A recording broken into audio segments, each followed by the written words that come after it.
একটা নেতাজি বিষয়ক সম্ভবত বাংলায় একমাত্র পত্রিকা, এবং সন্ধ্যা প্রকাশন এবং জাগরির সমর্থক। সন্ধ্যা প্রকাশনের আবেগ, নেতাজি প্রেম সবটা মিলেমিশে জাগরিতে একাকার হয়ে গেছে। জাগরির এক এবং অদ্বিতীয় লক্ষ্য হচ্ছে যুব সমাজের অন্তরে নেতাজির ভাব, আদর্শ, চিন্তাধারাকে ছড়িয়ে দেওয়ার জন্য। তাই প্রত্যেকটা মানুষকে বলবো, জাগরি পড়ুন, জাগরি পড়ান এবং নেতাজির ভাবাদর্শকে দ্বারা বর্তমান যে রাজ্য এবং দেশের দুরবস্থা, সেখান থেকে মুক্তি পাবার পথের দিশা নিজেরাই খুঁজে বার করুন। জয় হোক নেতাজি, জয় হিন্দ। মৈত্রেয়ী বসু পত্রিকাটার সম্পাদক ছিলেন আমার স্বর্গীয় কাকা দুলাল বসু, প্রতিষ্ঠাতা আমার বাবা হরিপদ বসু।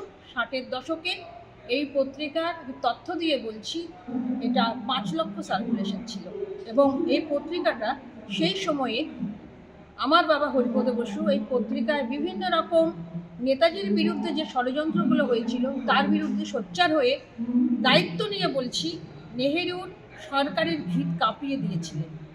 তাই উত্তরসূরি হিসাবে এই পত্রিকার সম্পাদনা আমি করছি, কিন্তু মনে প্রাণে বিশ্বাস করি এই পত্রিকার প্রতিষ্ঠাতা বাবা হরিপদ বসু এবং সম্পাদক কাকা দুলাল বসু। মূলত আমার দুটো সংস্থা, একটা ইভেন্ট ম্যানেজমেন্ট সংস্থা রিগাল নেক্সাস, আর হচ্ছে আমার প্রকাশনা সংস্থা সন্ধ্যা প্রকাশন। এই দুটো সংস্থার যৌথ উদ্যোগে আজকে আমরা একটি বিশেষ শারদ আড্ডার আয়োজন করেছি কলকাতার ঐতিহ্যবাহী YMCA সভাগৃহে।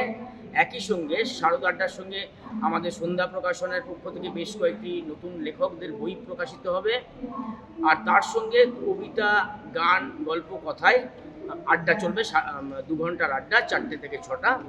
বিভিন্ন এই সময়কার জনপ্রিয় শিল্পী, সঙ্গীত শিল্পী, আবৃত্তিকার, কবি তারা আসছেন, তারা তাদের পরিবেশন করবেন। একই সঙ্গে বিভিন্ন রকম শারদীয়ার যে গল্প বা আড্ডা, বিভিন্ন স্মৃতিচারণমূলক, সেগুলো আজকে অনুষ্ঠানের মূল ব্যাপার। প্রতি বছরই সন্ধ্যা প্রকাশনী প্রচুর বই বার করে, বইমেলার সময় দেখা যায়। পুজোতেও কি বইগুলো? হ্যাঁ, পুজোতে আমাদের বাঙালির ঐতিহ্য, আগেও তোমরা জানো যে পুজোর আগেও বই প্রকাশিত হতো প্রচুর, এখনও হয়, বিভিন্ন প্রকাশনা সংস্থার হচ্ছেও। তো আমরাও সেই রীতি মেনে পুজোর বইমেলায় তো বই প্রকাশিত হয়, এটা একটা রেওয়াজ যেমন আছেই, একই সঙ্গে পুজোর আগে বই প্রকাশের যে আনন্দ আলাদা একটা, সেইটাকে করছি এবং সেটাকে আনুষ্ঠানিকভাবে মানুষকে আমরা দেখাচ্ছিও। তার মাধ্যমে লেখকদেরও একটু প্রমোশন করা, তারা একসঙ্গে মিলতে পারে, সবাই মিলে একটু হয়েছে। লেখকের নাম বলবো? বিভিন্ন লেখক আছেন, এখন একজন প্রবীণ লেখক আছেন শ্যামল রায়চৌধুরী, উনি মূলত প্রতিবাদী কবিতা ছড়া লেখেন। তাকে আজকে আমরা বিশেষ সম্মানে সম্মানিতও করব, তাকে বাংলার সাহিত্য মুকুট সম্মান দেওয়া একমাত্র ওনাকেই। খুব প্রবীণ মানুষ উনি, রিজার্ভ ব্যাঙ্ক এবং NABARD-এর প্রাক্তন অফিসার এবং নিজে প্রতিবাদী লেখা লেখেন। শ্যামল রায়চৌধুরী আছেন, অলোক কুমার সরকার আছেন একজন, তারপরে অজিত কুমার দে আছেন, অজিত কুমার দে।